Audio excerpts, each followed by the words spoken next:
Welcome to day 37. I hope you had the opportunity to listen to day 36 that Patrick Kawana did, because he shares a very significant perspective that came to him during, just before and during our of new moon celebration. It was truly at the moment he first spoke about it during our gathering, it was revelatory. It's still revelatory. So I encourage you strongly to take the time to listen to that. The I also want to say to those of you, because I've had several people say to me, well, they haven't caught up, they haven't done all the segments and so forth. Now, doing all the segments may be helpful, but at any point you get behind, rather than feeling like you've got to catch up by getting everything, I always encourage you to step right in with what God is saying today. You can go back later or in addition and fill in the things that you haven't seen in the past, and those may be helpful and very important for you. But what's always important for any of us at any point in time is, what is God saying today? And that's part of what these segments do. They're not designed to give you a foundation or basis of knowledge that starts from point A and goes all the way up to point Z. They're designed to be part of what God is speaking to you today. So grab hold of today. If you get out of sequence, just get back in. Don't worry about it. If the Lord wants you to catch up, He'll help you catch up. But there really is no catching up to do. It's a matter of stepping in with God, how He's moving today. Now, I want you to notice, and maybe you already have, the Mindy's painting that you see behind me. This is looks different than the one you saw before. Part of that is because the other one was, when it was copied originally, she did the painting originally in 2004. So it's been 16 years ago that she did it, a little over 16. And when we copied it at a resolution that was quite low. And so the ability to reproduce it in larger scale was lost. Also, the picture wasn't quite as distinct. And so Mindy took that painting here in the last couple of days, and she began to rework it. And what you see is the new portrait of the forerunner. It's not the old portrait. You still have that one, and maybe you like that one. That's great. But this one is one that's really what the Lord is saying right now. And I have more I'll share with you about that in the days ahead. But I just wanted to show you that and make you aware of it. This one has a whole different look to it, a whole different feel to it. And so I think it's really right in line with the revelatory path that God has given us. Now, over the last 5 days, the Lord has had me on a revelatory path. As many of you know, because I've said it to you before, back when we began this launch, which was the day, about the last day and last Saturday or Sunday in May, after our Pentecost gathering, the Lord spoke to me about this launch. And what He gave me at that point was how to begin. That's when I began with Micah chapter 6. And we're now on the 37th day of that whole process. But going through that process, I had never heard from the Lord what to do next. I knew what to finish now, but not what to do next. And so I've waited for that until this time. And this week was the week that God gave the revelation for where to go next. And I'll give that to you in another Zoom meeting, and hopefully you'll get that tomorrow, later today or tomorrow. But let me just say this, is that this particular part of the launch that we're in now, especially with Proverbs 6, as well as Micah, is we're going to finish that in the next 3 days. By the time we finish, we'll finish on the 40th day of the launch. And that will take us into a whole new sphere that I'll let you know more about in another Zoom. It is exciting to me. I'll explain to you in detail, at least as much detail as I have, and then we'll let the Lord fill in all the blanks as we move through it. Now, today I want to share with you another one of the things that God hates that he mentions in Proverbs chapter 6, verse 12 through 19. So let me bring up the other screen and we'll take a look at that because it has some very important things to point out. Here we see Proverbs 6, and I've highlighted the two parts of this passage that talk about the same thing. And now he's talking about the eye. We looked at the mouth before, and then Patrick shared his portion about the gate. Now we're going to look at the eye in terms of what God hates. He hates, he says, one who winks with his eye. And he says there are 6 things the Lord hates, 7 that are detestable to him. Haughty eyes. So winking with his eyes and haughty eyes is how it's translated into English. Well, what exactly does that mean? Let's take a look at what it means. What it means that of a person who winks his eye and has haughty eyes. First of all, the word wink means to squint or close one's eyes. It's not the idea of winking at someone like we can typically do. It's the idea of looking into something and squinting your eyes so tightly that they're virtually shut. So it means that you have intentionally or purposefully shut your eyes. This is not the same as falling asleep. This is someone who has intentionally shut their eyes so as not to see something. You know, it's kind of like when you turn your head and the sun is shining and you just happen to look up towards the sun. You know that if you stare at the sun, that the sun's rays will burn your eyes out, basically. So you squint your eyes, you shut your eyes so that your eyes are not damaged by the sun. It's the same idea. You're closing your eyes intentionally to things you don't want to see. Whereas haughty refers to someone who is arrogant. It's someone who falsely elevates their own self or their perspective over others' perspective. They look at themselves as being more astute, higher in their point of view, the way that they see things and the way they think about things. To say it further, it says this person, the person who winks his eye and his haughty eyes, is the person who thinks and acts like he or she sees things from a higher planar perspective, while at the same time they close their eyes to what is really happening. Number 4, he selects what to see and what not to see, and ultimately only can see what he wants to see. This is what I'm calling here, and this is a term I came up with, so I don't know if it's useful to you, a selective seer. This is someone who doesn't want to see everything. Don't show me all of that. They just want to see what they want to see. But then because they value their point of view over others, or they might want to manipulate or deceive others, they then elevate that to the point of view that this is the way you have to see it. And that's what the Lord is pointing us to here. Now, let me show you a little bit further. Let's ask the question, why does God so strongly say he hates selective seers? Why? Here's some reasons why I came up with.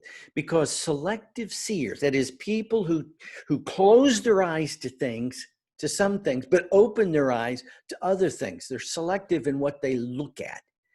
They choose to pay attention to, and they choose what to pay attention to and what to ignore, depending on what best suits their own needs, desires, ideas, perspectives, and agendas.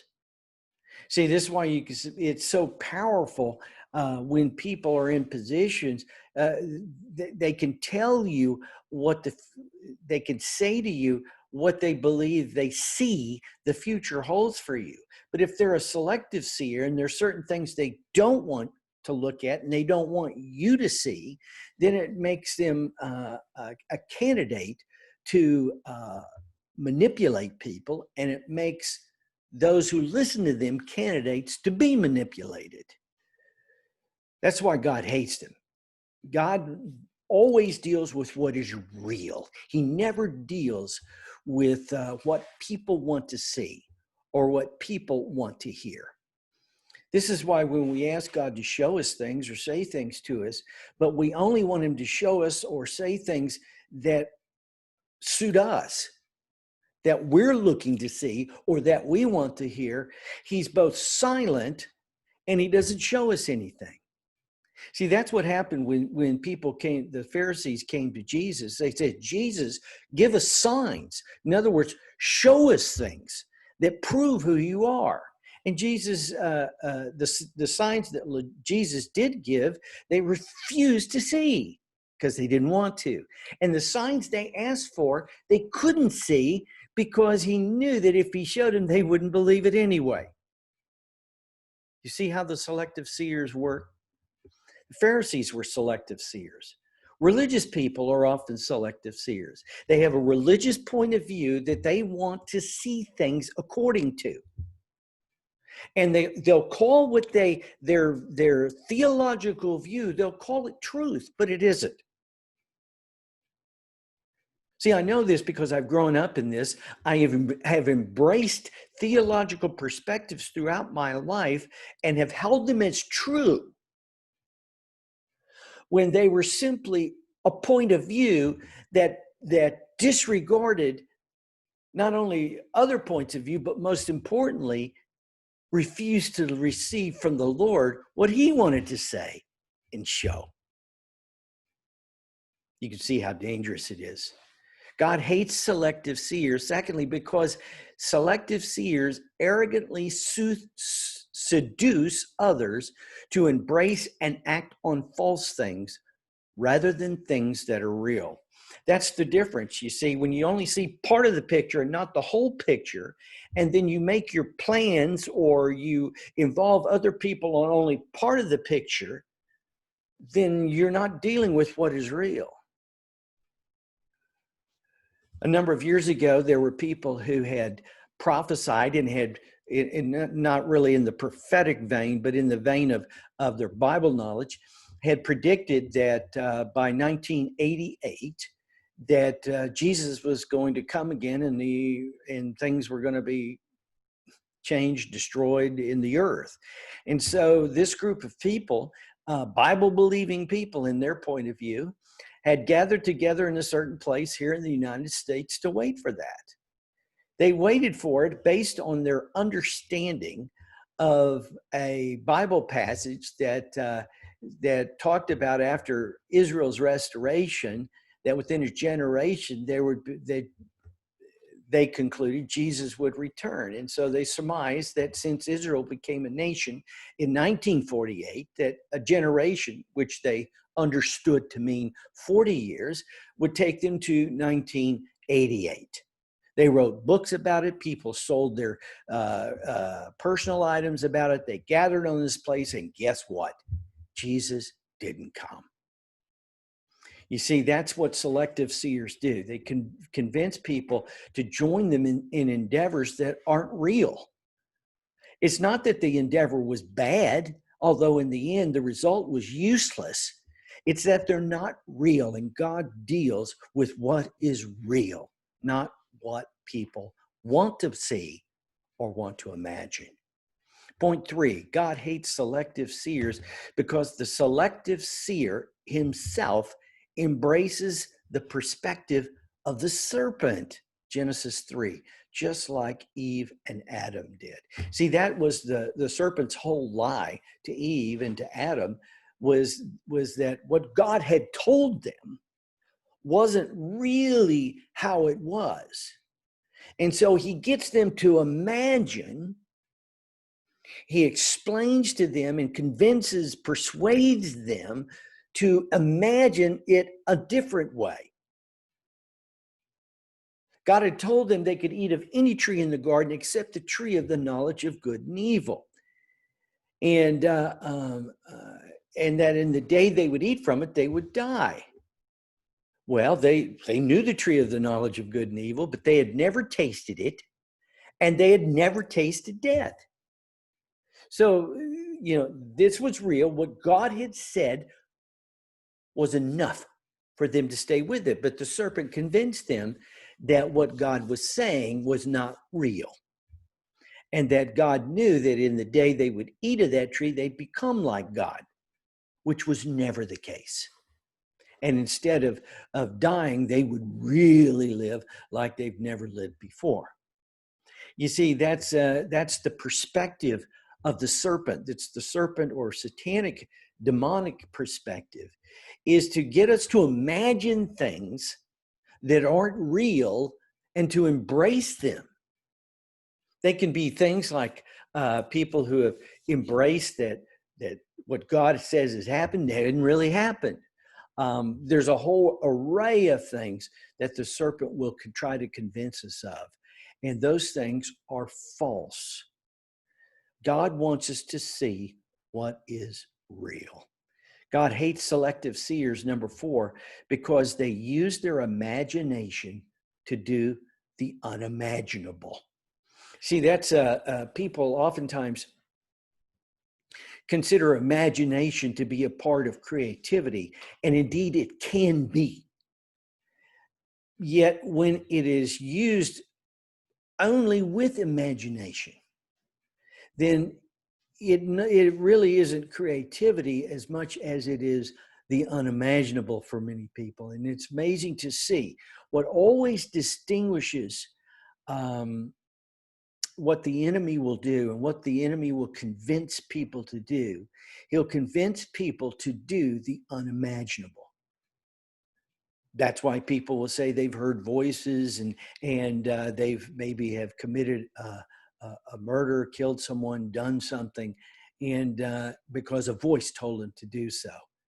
On their own, so to speak, they would have never done that, but they've done something unimaginable.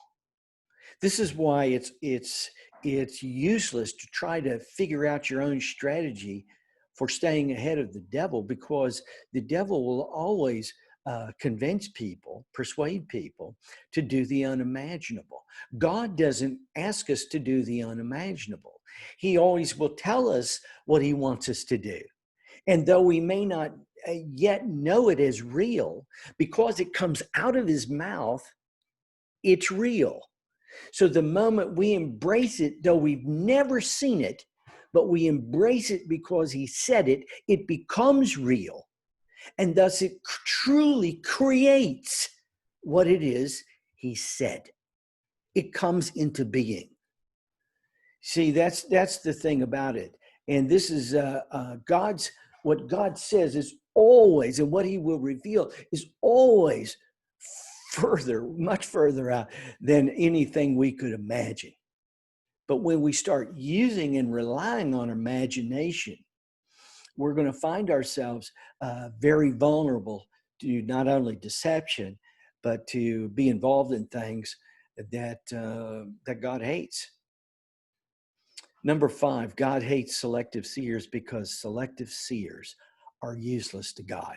Remember, that's really the whole point of the things that God hates. These are qualities that if you embrace them or if you rely on them in others, they just make it totally makes you useless to God, because it puts you on a path that's different than his, takes you in a direction he isn't going, and it involves you with things he doesn't put his hand to.